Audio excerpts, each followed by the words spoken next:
अस्सलाम वालेकुम दोस्तों, एनएमडी कैट बिगेस्ट सोर्स में मैं आपको खुशामदीद कहती हूँ। अगर आपको इस वीडियो की कोई भी चीज़ पसंद आए तो प्लीज़ इस वीडियो को लाइक करें, अपने फ्रेंड्स फेलोज़ और उन स्टूडेंट्स के साथ इसको शेयर करें जो कोचिंग को अफोर्ड नहीं कर सकते।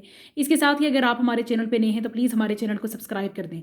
साथ ही बेल आइकन के बटन को प्रेस कर दें ताकि आपको हर नई आने वाली वीडियो का नोटिफिकेशन सबसे पहले मिले।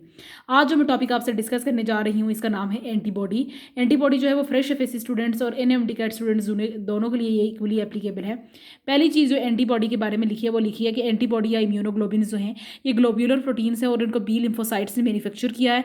देन ये लिम्फ या ब्लड में जो होते हैं वो सिक्रीट हो जाते हैं और यहाँ पे ये इजीली सर्कुलेट कर सकते हैं। एमसीक्यूज़ पे मैंने एक वीडियो बनाई थी जहाँ पे मैंने आपके साथ कहा था कि एंटीबॉडीज़ या इम्यूनोग्लोबिन जो हैं वो वर्टिब्रेट्स में जो हैं वो पाए जाते हैं।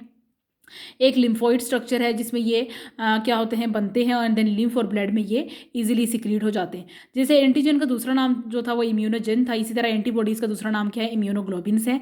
ये बात आपने याद रखनी है। फिर अगर आप एंटीबॉडी का ये रेड इन स्ट्रक्चर जो आपको नजर आ रहा है रेड एंड ग्रीन, तो अगर आप ये देखें तो ये वाई शेप स्ट्रक्चर है। वाई शेप स्ट्रक्चर और क्वाटरनरी स्ट्रक्चर है। क्वाटरनरी आपको अगर पता हो तो एंटीबॉडीज़ में जो है वो एंटीबॉडीज़ एक प्रोटीन्स है और प्रोटीन्स की हम हमेशा से टाइप पढ़ते आ रहे हैं, secondary, tertiary, quaternary and simple type जो हमने पढ़े। तो उसमें से एंटीबॉडीज़ का अगर पूछा जाए कि ये प्रोटीन की कौन सी टाइप है तो इसका ये क्वाटरनरी स्ट्रक्चर है। ये इसकी स्ट्रक्चर में इसकी क्या नेचर है तो क्वाटरनरी नेचर है इसकी। वाई शेप्ड, ये आपको डायग्राम देखने से ही अंदाजा हो रहा है कि ये वाइट शेप्ड है। तीसरा पॉइंट ये लिखा हुआ है कि हर एंटीबॉडीज़ के पास 4 पॉलीपेप्टाइड्स हैं, 2 हैवी चेन्स हैं और 2 लाइट चेन्स हैं। अगर आप डायग्राम देखें तो डायग्राम में आपको 2 हैवी चेन्स नज़र आ रही हैं जो रेड कलर में हैं और 2 लाइट चेन्स नज़र आ रही हैं साइड्स पे जो 2 लाइट चेन्स हैं आपके पास जो ग्रीन कलर में है, ये आपको साइड्स पे नज़र आ रही है और 2 हैवी चेन्स जो आपको पिंक कलर में नज़र आ रही हैं। तो ये 2 हैवी चेन्स हैं आपके पास, ये आप डायग्राम से इजीली देख सकते हैं। देन लिखा हुआ कि हर चेन के पास कांस्टेंट सेगमेंट भी है और वेरिएबल सेगमेंट भी है। आप देख सकते हैं आपको डायग्राम में पिंक कलर की अगर आप डायग्राम देखें तो ऊपर की तरफ आपको जो है वो वेरिएबल सेगमेंट नज़र आ रहा है। इसी तरह अगर आप ग्रीन कलर में देखते हैं तो आपको ग्रीन कलर के एक पोर्शन में भी जो है वो कॉन्स्टेंट सेगमेंट नज़र आ रहा है। कहने का मतलब ये कि जो चारों पॉलीपेप्टाइड्स आपके पास हैं, 2 पिंक कलर में और 2 ग्रीन कलर में, दोनों जो 2 पिंक कलर्स में उनके पास भी वेरिएबल सेगमेंट है और कांस्टेंट सेगमेंट है। देखिए जो कांस्टेंट सेगमेंट है वहाँ पे आपको हमेशा सी लिखा हुआ नजर आएगा।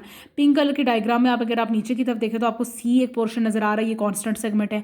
इसी तरह अगर आप ग्रीन कलर की डायग्राम में जब आप सी पोर्शन पे जाते हैं तो वो कांस्टेंट सेगमेंट है।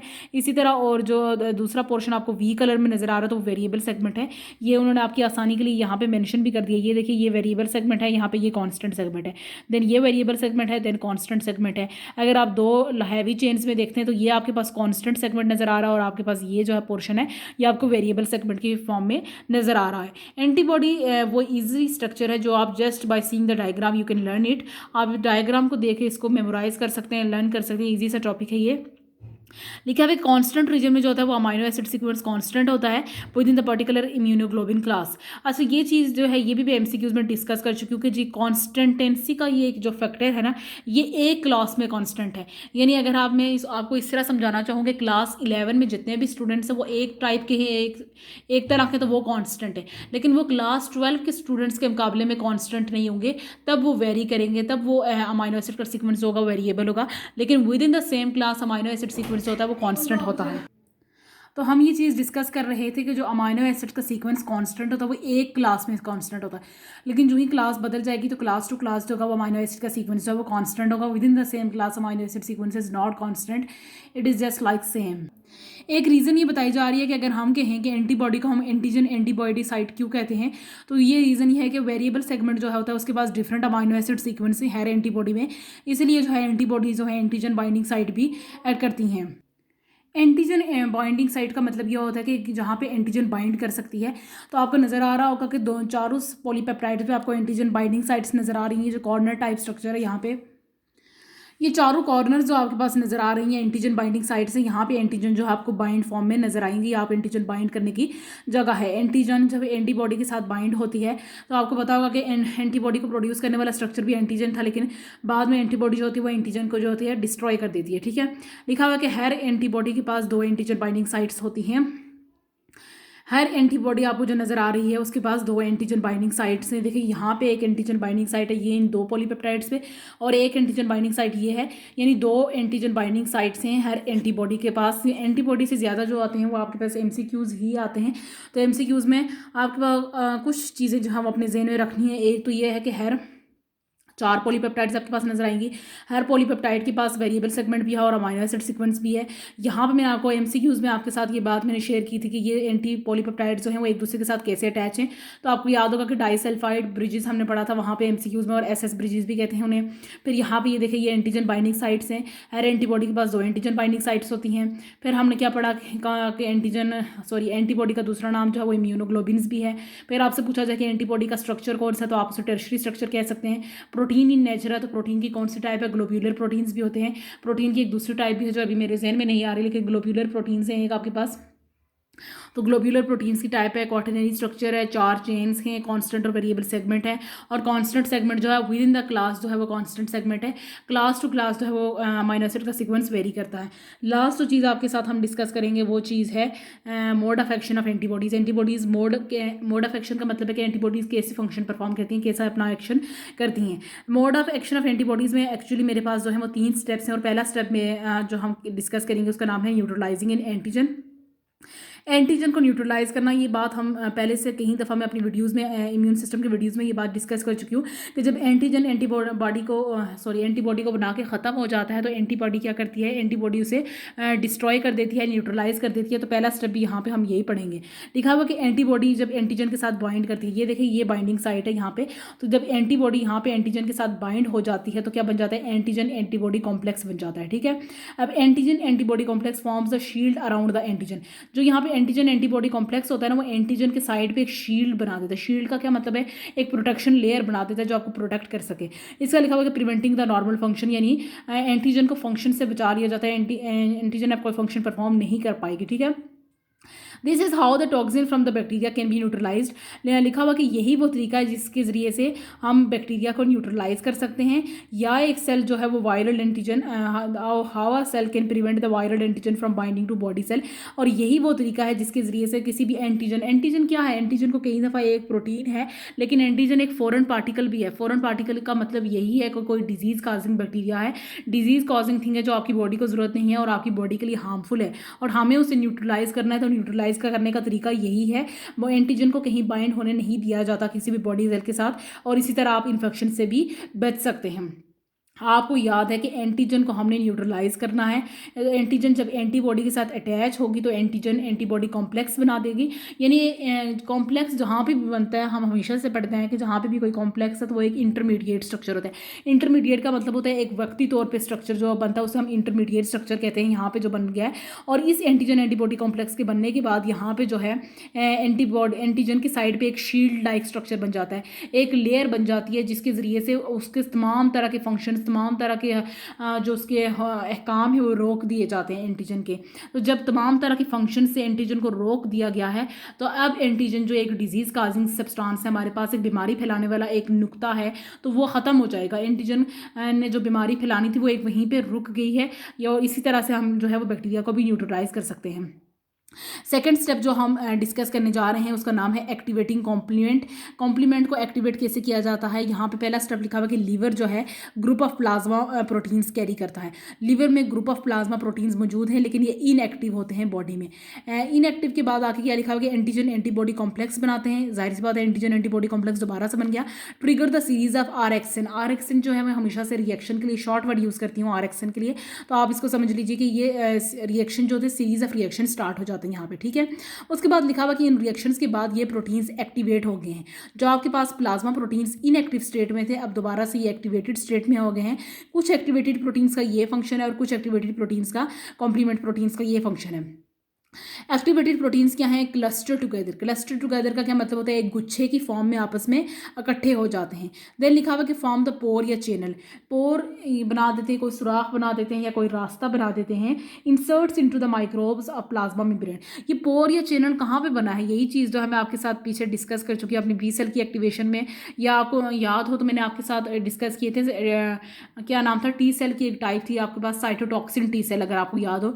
जब मैंने आपके साथ टी सेल की टाइप्स डिस्कस की थी, तो आपको याद था कि साइटोटॉक्सिन टी सेल, जिसको हम कह रहे थे, उसका दूसरा नाम नेचुरल किलर सेल्स भी था, वो डायरेक्टली जो था वो अटैक नहीं कर रहा था, बल्कि वो कैसे अटैक कर रहा था, वो होल्स को क्रिएट कर रहा था। तो सेम यही थिंग यहाँ पे भी है कि ये पैथोजन का मतलब है कि जो डिजीज़ काजिंग करने वाला सब्सटेंस है उसकी प्लाज्मा मेम्ब्रेन में जो है वो सुराख बना दिया था, या रास्ता बना दिया जाता है, और उस सुराख या रास्ते के ज़रिए से उस बीमारी फैलाने वाले नुक्ता नज़र को जो है वो मिटा दिया जाता है।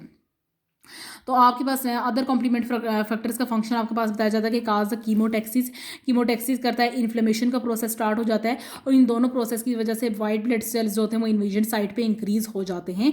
तो आपने एक्टिवेटिंग कॉम्प्लीमेंट जो हमने एंटीबॉडीज़ के एक्शन का दूसरा स्टेप पढ़ा है, उसमें ये लिखा है कि लीवर में जो है वो plasma proteins, group of plasma proteins मौजूद हैं, लेकिन वो ऐसे इनएक्टिव स्टेट में मौजूद हैं, तो हमें उन्हें एक्टिव करना है। एक्टिव ऐसे होगा कि एंटीजन एंटीबॉडीज़ कॉम्प्लेक्स बनेगा, उसके ज़रिए से मजीद करेंगे, सीरीज ऑफ रिएक्शंस आपके पास अकर होगा, और एंटीजन एंटीबॉडी कॉम्प्लेक्स जो है आपके पास एक्टिवेटेड फॉर्म में आ जाता है।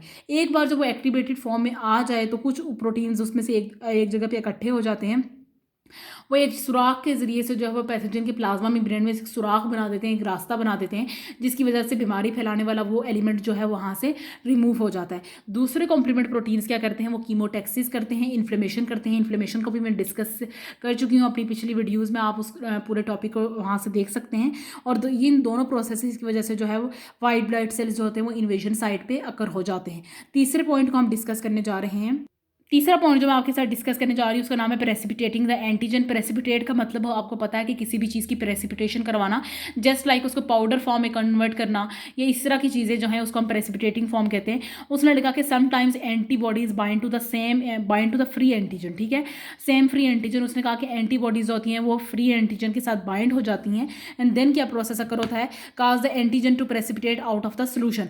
और अब एंटीजन को कहा जाता है कि वो सोल्यूशन में से प्रेसिपिटेट होकर निकले। प्रेसिपिटेट का अगर आपको मतलब समझना है तो आप ऐसे याद रख लें कि जैसे आपको नमक नज़र आता है, नमक बिल्कुल बारीक ज़रा टाइप स्ट्रक्चर होता है नमक का, उस तरह जो होता है वो सोल्यूशन में से ये एंटीजन जो होता है वो निकल जाता है बाहर, एक पाउडर फॉर्म में, बिल्कुल बारीक सा पाउडर होता है, उस फॉर्म में वो बाहर निकल जाता है। और ये इस बाहर निकलने के बाद, प्रेसिपिटेशन की फॉर्म में निकलने के बाद, ये बात जो होती है वो फैगोसाइटिक सेल के ज़रिए से इजी हो जाती है कि वो एंटीजन को आसानी से खा जाए। फैगोसाइटोसिस के टॉपिक पे मैं अपनी पिछली कई वीडियोज़ में डिस्कस कर चुकी हूँ। Phagocytosis cell structure and function में मैंने डिस्कस किया था कि ये सेल ईटिंग प्रोसेस है, सेल एक वेस्ट प्रोडक्ट को ख़त्म करने का। एंटीजन का वर्ड जहाँ पर आपको नज़र आए तो आप एंटीजन का वर्ड हमेशा किस चीज़ से, फॉरेन पार्टिकल से रिलेट करें। फॉरेन पार्टिकल यानी कोई डिजीज़ कॉजिंग चीज़ है तो उसको आप कहते हैं, या पैथोजन का वर्ड आपको कहीं नजर आए तो ये दोनों वर्ड पैथोजन एंड एंटीजन जो है वो एक डिजीज़ कॉजिंग सब्सटेंसेस हैं, ठीक है। तो हमने प्रेसिपिटेशन का हमें फ़ायदा क्या हुआ, जो हमारे पास एंटीबॉडीज़ का तीसरा स्टेप आपको नजर आ रहा है, mode of action of antibodies. मैंने आपको कहा कि एंटीबॉडी जब एंटीजन के साथ कंबाइन हो जाती है, मिल जाती है, तो उसकी हमने प्रेसिपिटेशन करवानी है। देखें, अगर आपको नमक जो होता है आपको बड़े बड़े में पीसेस की फॉर्म में दे दूँ, तो आपने उसको पानी में जब अब्जॉर्ब करना है, डिसॉल्व करना है, तो आपके लिए मुश्किल हो जाएगा। इसी तरह लेकिन अगर मैं आपको नमक जो आपको आज आप टेबल सॉल्ट जो आप अपने घरों में जिस तरह यूज़ कर रहे हैं एक पाउडर फॉर्म में, अगर आप उसको अपने पानी में हल करने की कोशिश करेंगे, डिज़ोल्व करने की कोशिश करेंगे, तो वो जल्दी से हल हो जाएगा, ठीक है। यहाँ पे आप इसको भी इसी तरह ले लें कि एंटीजन को हल करने का, या उसको डिज़ोल्व करने का, या उसको पाउडर फॉर्म में कन्वर्ट करने का मकसद भी यही है कि एंटीजन फैगोसाइटोसिस का जो प्रोसेस है उसके लिए ये आसानी हो जाए, उसके लिए छोटे पार्टिकल्स को खाना आसान होता है, तो इसलिए हम एंटीजन को प्रेसिपिटेट आउट कर देते हैं। बाकी जो आपको डायग्राम नज़र आ रही है यहाँ पर आप देख सकते हैं, ये जो है mode of action of antibodies ही है। ऊपर आप पहले ब्लॉक में देख सकते हैं कि लिखा गया कि एंटीबॉडी जो है वो एंटीबॉडीज़ के साथ अटैच होती हैं, एंटीबॉडी एंटीजन के साथ अटैच होती है, ये न्यूट्रलाइजेशन का बताया जा रहा है, एग्लूटिनेशन हो रही है, यहाँ पे प्रेसिपिटेशन हो रही है एंटीजन की, देन कॉम्प्लीमेंट सिस्टम जो होता है वो एक्टिवेट हो रहा है, आपके पास फैगोसाइटोसिस है, एंड देन आपके पास क्या चीज़ नजर आ रही है, सेल की लाइसिस हो रही है, यानी सेल टूट रहा है। ये overall mode of action of antibodies बताया जा रहा है। एंटीबॉडीज़ की मोड ऑफ एक्शन में दो चीज़ें थी, पहले हमने एंटीजन को न्यूट्रलाइज किया था, देन एक्टिवेटिंग कॉम्प्लीमेंट सिस्टम जो था वो एक्टिवेट हुआ था, और लास्ट में हमने एंटीजन को प्रेसिपिटेट की फॉर्म में कन्वर्ट करके फैगोसाइटोसिस करवा दी थी। इसके साथ ही मैं अपनी वीडियो से इजाज़त लूँगी। उम्मीद है कि आपको ये टॉपिक जो है अच्छे से समझ आ गया होगा। फिर भी अगर आपको कोई चीज़ समझ नहीं आती है तो आप इसको कमेंट सेक्शन में पूछ सकते हैं। ओके जी, अल्लाह हाफिज़।